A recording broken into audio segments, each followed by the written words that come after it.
Ağam biz noy doğru bedo. Yürü. Karopkanın ay boş tayrakta koya yalla. Koya şey koya. Kımmat bakalım haklarımında. Ay çi doğulur rahattan otur gereklice haklarla. Kovmuyorsun. Kovmuyorum. Ayda.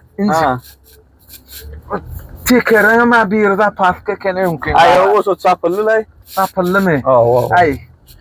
Teker salsmalı da. Salsak bir teker. Ay dörtünüm salsanım oğlay var. Ay ne fiven işledi o. Tanıyan bul oturan. Yo ma görünce de alansın. Görmeyen men şu uzak yol tekerlen başlığı. Az doğru da uzanıyor da. Oo, yürümüşlen o yolda diyor sancak. Yarılmak ne hemek hediye örürsün sonlay. Dört tekerin tevelap vereyim amca. Sür bar. Dört ne bu? Tevelap verecek.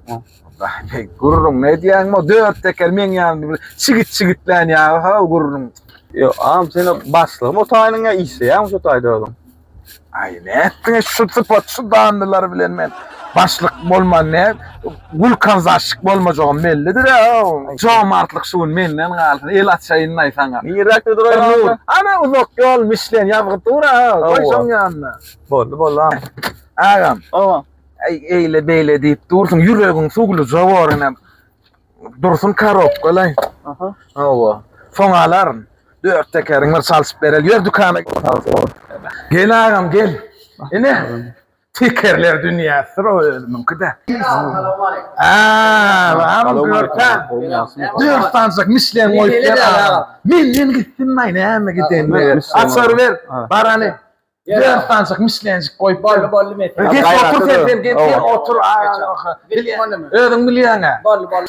Ha görüyorsun değil mi? Havalandı. Kibilecik koyup göründür bunu.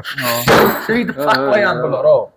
Kaharım getirse var bağır tekere düzüyenler. Evet havalan. Kıyınla. Basık bolma. Düşünen. Arkayına otur sen. Kökücük iyi yedir. Çay, kofi de alır darına gelsin yan kadar. Bir üçün bur yalıcak mı? Kolsa kemem de. Bölük yok da bana mı bölük? Bölük. Bölük kadir. Uğradayın o pastanın bir yerine. Ha bollu. Arkayına otur. Bollu. Tekerinden ha gibi suza kadar ip geliyen hemen. Bol ya. Yanır diyor sancak işleyen nesi versin ağam. Sağ ol. Tanrım. Ağam kim hataplaşmalı? Annem başlığın ölmeyip vereni de. Haydi. Ay başlık abi onu işe de gelen aklı. O yan menden 50 maddi kola oğlanlar olsun. İntemeli o başlığın. Ay beni tanımak beni yan sen bilen bile gelenler ettim ama. Eğil vallahi ya. Uy dur. Karop var. Vade içinde qımmatlar var. Ağamcan bir müçün karoplarını oraya geldi mi? Bir karop ne koyup gitti onu. Var ya karop.